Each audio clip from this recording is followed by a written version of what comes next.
Vladimir Poutine, président russe, vient d'annoncer que les scientifiques russes sont au point de développer un vaccin contre le cancer, susceptible de révolutionner l'industrie de la santé et de changer la donne pour toujours. Vladimir Poutine s'exprimait dans une séance très intéressante, exprimant très ouvertement la possibilité très proche que les scientifiques russes développent le vaccin contre le cancer, un produit dont beaucoup de personnes attendent depuis très longtemps. Il a partagé cette avancée lors d'un forum à Moscou sur des technologies futures, exprimant l'espoir de leur utilisation efficace dans la thérapie individuelle. Je suis heureux d'accueillir les scientifiques russes et étrangers, les médecins et les représentants d'entreprises qui participent à cette rencontre. Nous sommes sur le point de créer des vaccins anticancéreux, y compris les vaccins anticancéreux dits DBLEA, ainsi que des médicaments immunomodulateurs de nouvelle génération. Nous anticipons qu'ils seront bientôt utilisés efficacement en tant que thérapie personnalisée. Il y a certainement de nombreuses découvertes brillantes à venir et nous attendons avec impatience leur réalisation future. En 2023, nous avons créé cette plateforme pour discuter des solutions prometteuses émergentes et en cours de test, parfois même en avance sur leur temps, qui sont destinées à changer radicalement la forme des technologies futures. Parmi ces domaines en développement rapide, les avancées de pointe dans le domaine de la médecine occupent une place centrale. J'aimerais utiliser cette plateforme pour partager une vision holistique du développement de l'ensemble du système de soins de santé national, en répondant à des questions telles que les principes et les approches sur lesquelles nous allons construire notre travail, ainsi que les tâches sur lesquelles nous allons concentrer notre attention. Qu'est-ce que ça veut dire? C'est bouleversant, choquant, pour beaucoup de personnes en tout cas. C'est révolutionnaire. Qu'est-ce que Poutine veut relayer à travers cette histoire? C'est la continuité de la guerre. La guerre, en effet, n'est pas seulement militaire. Armement, missiles, explosions. La guerre, c'est aussi intellectuel. La guerre est aussi médicale. La guerre est aussi en termes de développement d'industrie. Nous savons que les entreprises occidentales se font beaucoup d'argent à travers des traitements de cancer et tout ce qui est lié au cancer. Beaucoup d'argent. Cette industrie vaut 100 milliards de dollars par an. 100 milliards. Qu'est-ce que Poutine essaie de passer comme message dans cette histoire? On le découvrira très vite. Grâce à l'ARN messager, on peut immuniser des millions de personnes contre des agents pathogènes rapidement et à relativement peu de frais. Poutine a déclaré « Nous sommes très près de la création de ce qu'on appelle vaccin contre le cancer et les médicaments d'une nouvelle génération. J'espère qu'ils seront bientôt utilisés efficacement comme méthode de thérapie individuelle. » Ça, c'est une compétition titanesque. Pourquoi? Parce que beaucoup d'entreprises occidentales se font beaucoup d'argent à travers cette histoire. Imaginez-vous, 100 milliards de dollars par an. Pensez-vous vraiment qu'on a besoin de compétition? La nouvelle question qu'on pourrait se poser est peut-être, l'entreprise médicale, je dis l'entreprise médicale évidemment, parce que c'est une entreprise, n'est pas essentiellement là pour vous faire plaisir ou pour vous donner des choses gratos. Autant il paraît logique et éthique de s'assurer à ce que vous ayez une bonne santé. Pour un investisseur qui se fait de l'argent à travers vous, quand vous tombez malade, pensez-vous réellement qu'ils veulent vous voir ne plus revenir? Qu'est-ce que cela voudrait dire en termes de revenus pour lui? La question est très compliquée, n'est-ce pas? Chose qui ne se reflète pas automatiquement chez le médecin. Le médecin, par contre, ils viennent vous traiter dans l'objectif de vraiment vous aider. Le médecin est là pour vous assurer votre bonne santé. Mais ce n'est pas essentiellement ce que pensent les entrepreneurs, les investisseurs dans ce secteur. Le médecin, c'est là. Les investisseurs et entrepreneurs, c'est là. C'est eux qui décident.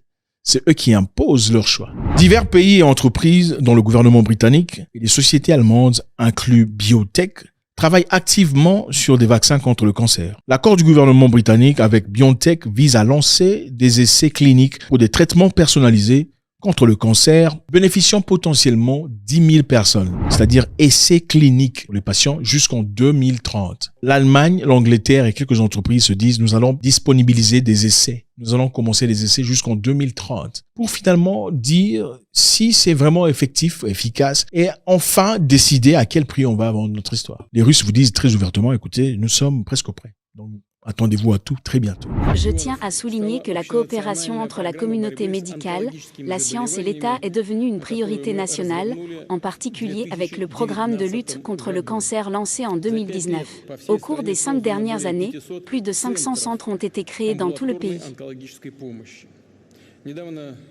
Les travaux des centres de Kaliningrad et de Tula, les soins ambulatoires en cancérologie ont été rénovés. Qu'est-ce qui est important ici? Les gens qui y vivent. Et c'est particulièrement vrai à Kaliningrad. Comme vous le savez, et dans la majeure partie de la Russie doivent avoir une opportunité dans leur propre région d'obtenir, pardonnez la tautologie, les soins médicaux dont ils ont besoin immédiatement, avec des normes élevées en matière de diagnostic. Des thérapies de réadaptation dans tout le pays. Grâce à cela, aujourd'hui plus de la moitié des cancers sont détectés à un stade précoce lorsque le pronostic du traitement est le plus favorable possible. La chimiothérapie a augmenté de 60%, plus de 25% de radiothérapie en plus depuis 2020, les protonthérapies sur les réalisations de notre science pharmaceutique. La médecine nucléaire, je reviendrai certainement sur ce point. Et je dirai quelques mots sur chacun de ces domaines séparément, bien sûr. Et ce que je considère comme extrêmement important. Les bases créées permettent déjà de réduire le taux de mortalité. De réduire le taux de mortalité des maladies oncologiques. Pourquoi c'est une guerre? On va essayer de voir très rapidement. Le cancer est une maladie qui ne fait pas de discrimination entre hommes ou femmes, riches ou pauvres, célébrités ou anonymes. Il s'agit de la deuxième cause de mortalité dans le monde. L'industrie de cancer se fait 100 milliards de dollars. 100 milliards de dollars en termes de traitement qui ne réussit pas toujours. Parce que vous savez généralement quand une personne est atteinte de cancer, c'est peut-être le temps de faire ses au revoir. La République démocratique du Congo, par exemple, est peuplée de plus de 80 millions d'habitants. Des études montrent que dans le pays, 44% des décès enregistrés à l'hôpital seraient dus au cancer. Nous le savons. Très peu sont des cas où, à travers les médicaments qu'on reçoit généralement, là où vous connaissez, qui parviennent à vraiment se retrouver ou retrouver leur santé. Mais cela n'empêche qu'à chaque année, il y a 100 milliards de dollars de recettes venant des patients.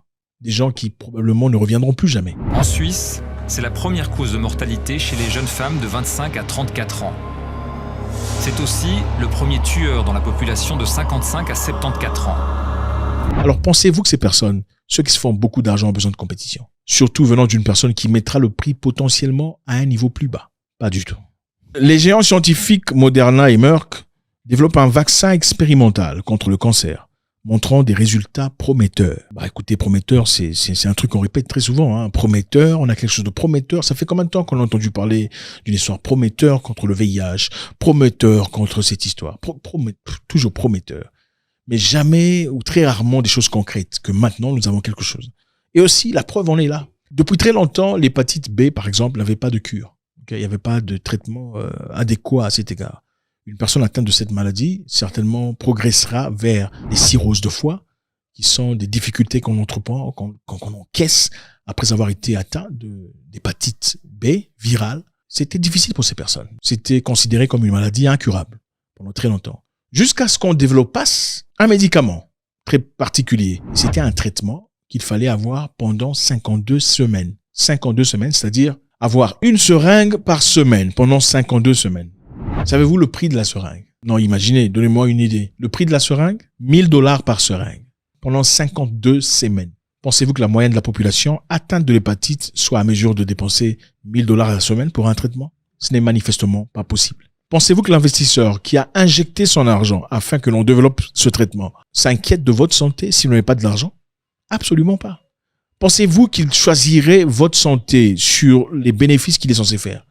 Absolument pas. Ce sont de petits flacons qui peuvent valoir jusqu'à 100 000 € par an et par patient.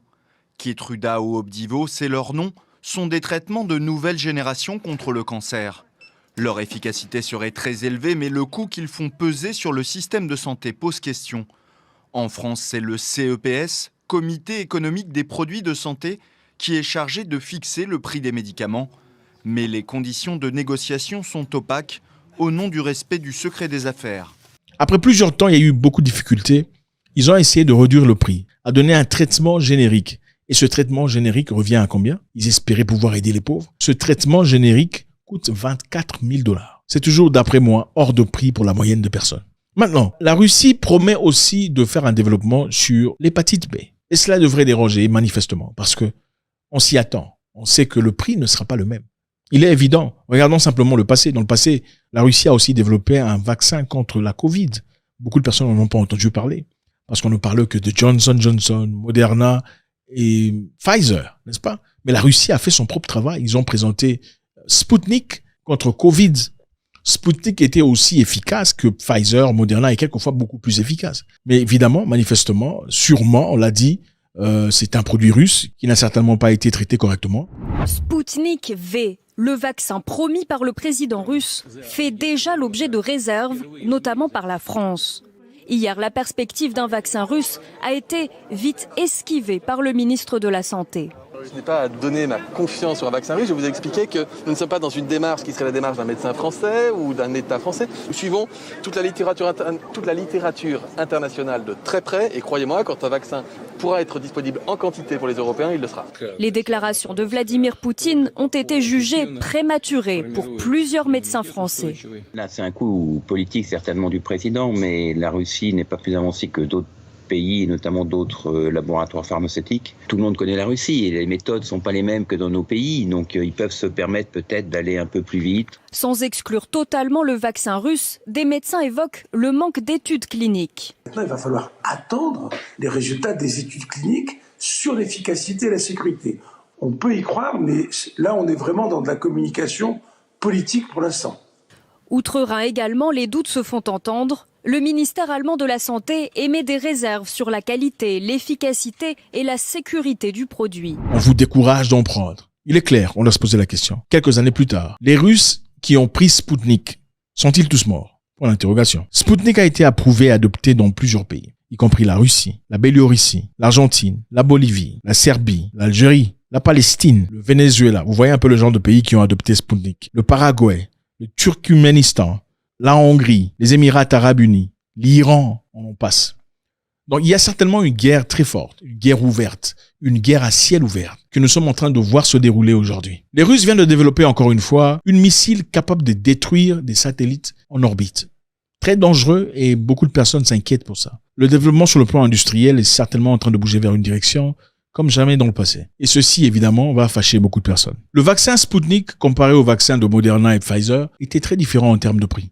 Malgré que les effets étaient les mêmes, Pfizer vendait à $70 la dose. Évidemment, c'était caché dans de petits prix, mais en réalité, on vous dit de faire la première dose, la deuxième et puis la troisième, n'est-ce pas? Mais le prix qu'on donnait, c'était le prix seulement du premier dose. Moderna était à $55. Et Sputnik, vous pensez que c'était à combien? Une idée? À $10. Donc, il est clair que c'est une guerre qui vient de commencer. Je souhaiterais savoir ce que vous en pensez. Qu'est-ce que vous en pensez? Est-ce une technique ou une stratégie de guerre totale? Est-il en train de chercher, Vladimir Poutine, un moyen d'ébranler totalement les finances, les industries, les capacités des pays occidentaux? Parce que nous savons que ces entreprises payent des taxes dans leur pays, donnant ainsi la capacité du pays à progresser, à avancer, à fournir. Nous savons que ces entreprises renvoient l'ascenseur à beaucoup de politiciens. Donc ils sont tous à chaque escalier en train de manger. Maintenant, pour une personne rationnelle, pensez-vous qu'il choisirait un traitement beaucoup plus cher et un traitement moins cher, qui prouve les mêmes effets positifs chez le patient? Faites-moi savoir ce que vous en pensez. God bless.